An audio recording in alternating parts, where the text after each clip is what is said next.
ما ننسخ من آية أو ننسها نأت بخير منها أو مثلها ألم تعلم أن الله على كل شيء قدير.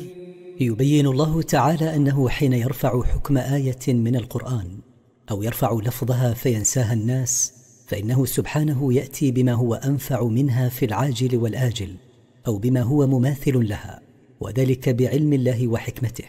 وأنت تعلم أيها النبي أن الله على كل شيء قدير، فيفعل ما يشاء ويحكم ما يريد.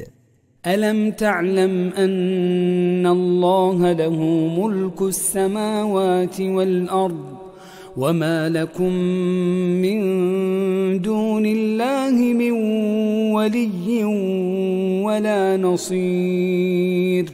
قد علمت أيها النبي أن الله هو مالك السماوات والأرض، يحكم ما يريد، فيأمر عباده ما شاء وينهاهم عما شاء، ويقرر من الشرع ما شاء وينسخ ما شاء. وما لكم بعد الله من ولي يتولى أموركم ولا نصير يدفع عنكم الضر، بل الله هو ولي ذلك كله والقادر عليه. أم تريدون أن تسألوا رسولكم كما سئل موسى من قبل ومن يتبدل الكفر بالإيمان فقد ضل سواء السبيل. ليس من شأنكم أيها المؤمنون أن تسألوا رسولكم سؤال اعتراض وتعنت كما سأل قوم موسى نبيهم من قبل، كقولهم أرنا الله جهرة. سورة النساء الآية 53 بعد 100. ومن يستبدل الكفر بالإيمان فقد ضل عن الطريق الوسط الذي هو الصراط المستقيم. ود كثير من أهل الكتاب لو يردونكم من بعد إيمانكم كفارا حسدا من عند أنفسهم من بعد ما تبين لهم الحق فاعفوا واصفحوا حتى يأتي الله بأمره إن الله على كل شيء قدير. تمنى كثير من اليهود والنصارى أن يردوكم من بعد إيمانكم كفارا كما كنتم تعبدون الأوثان بسبب الحسد الذي في أنفسهم، يتمنون ذلك بعدما تبين لهم أن الذي جاء به النبي حق من الله. فاعفوا أيها المؤمنون عن أفعالهم وتجاوزوا عن جهلهم وسوء ما في نفوسهم حتى يأتي حكم الله فيهم. وقد أتى أمر الله هذا وحكمه، فكانوا يخيرون بين الإسلام أو دفع الجزية أو القتال. إن الله على كل شيء قدير فلا يعجزونه. وأقيموا الصلاة وآتوا الزكاة وما تقدموا لأنفسكم من خير تجدوه عند الله إن الله بما تعملون بصير. أدوا الصلاة تامة بأركانها وواجباتها وسننها، وأخرجوا زكاة أموالكم إلى مستحقيها، ومهما تعملوا من عمل صالح في حياتكم فتقدموه قبل مماتكم ذخرا لأنفسكم تجدوا ثوابه عند ربكم يوم القيامة فيجازيكم به إن الله بما تعملون بصير، فيجازي كلا بعمله. وقالوا لن يدخل الجنة إلا من كان هودا أو نصارى تلك أمانيهم قل هاتوا برهانكم إن كنتم صادقين. وقالت كل طائفة من اليهود والنصارى إن الجنة خاصة بهم، فقال اليهود لن يدخلها إلا من كان يهوديا، وقال النصارى لن يدخلها إلا من كان نصرانيا. تلك أمنياتهم الباطلة وأوهامهم الفاسدة. قل أيها النبي رادا عليهم هاتوا حجتكم على ما تزعمون إن كنتم صادقين حقا في دعواكم. بلى من أسلم وجهه لله وهو محسن فله أجره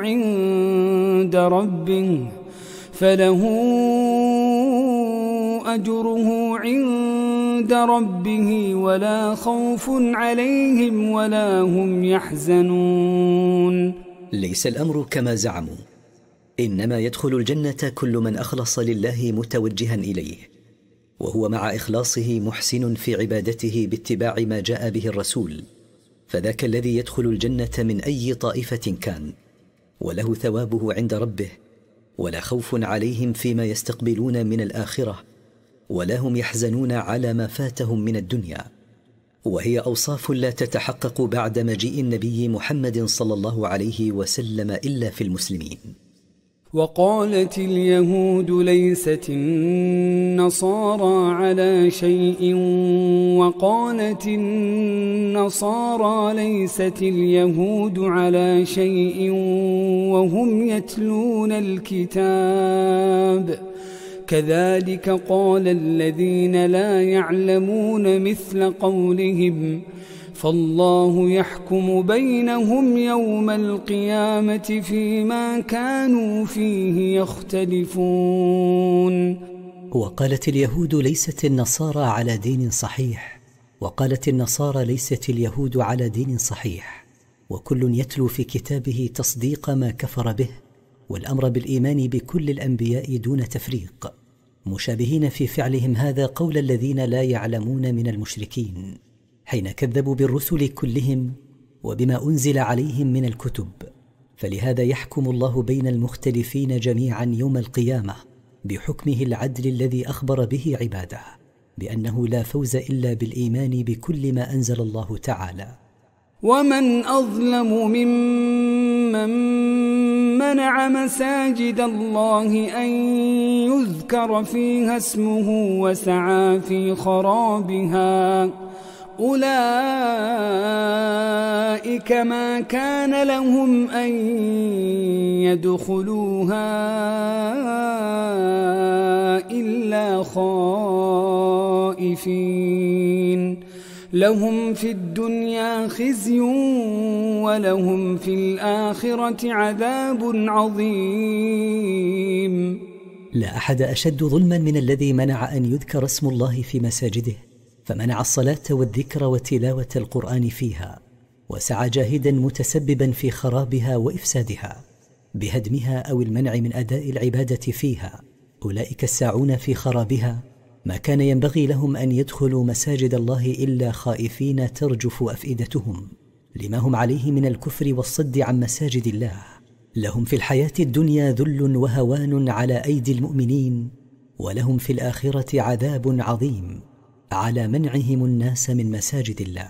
ولله المشرق والمغرب فأينما تولوا فثم وجه الله إن الله واسع عليم. ولله ملك المشرق والمغرب وما بينهما، يأمر عباده بما شاء، فحيثما تتوجهون فإنكم تستقبلون الله تعالى. فإن أمركم باستقبال بيت المقدس أو الكعبة أو أخطأتم في القبلة أو شق عليكم استقبالها فلا حرج عليكم، لأن الجهات كلها لله تعالى. إن الله واسع يسع خلقه برحمته وتيسيره، عليم بنياتهم وأفعالهم. وقالوا اتخذ الله ولدا سبحانه بل له ما في السماوات والأرض كل له قانتون. وقال اليهود والنصارى والمشركون اتخذ الله له ولدا، تنزه وتقدس عن ذلك، فهو الغني عن خلقه، وإنما يتخذ الولد من يحتاج إليه، بل له سبحانه وتعالى ملك ما في السماوات والأرض، كل الخلائق عبيد له سبحانه خاضعون له، يتصرف فيهم بما يشاء. بديع السماوات والأرض وإذا قضى أمرا فإنما يقول له كن فيكون. والله سبحانه منشئ السماوات والأرض وما فيهما على غير مثال سابق، وإذا قدر أمرا وأراده فإنما يقول لذلك الأمر كن فيكون على ما أراد الله أن يكون، لا راد لأمره وقضائه. وقال الذين لا يعلمون لولا يكلمنا الله أو تأتينا آية كذلك قال الذين من قبلهم مثل قولهم تشابهت قلوبهم قد بينا الآيات لقوم يوقنون.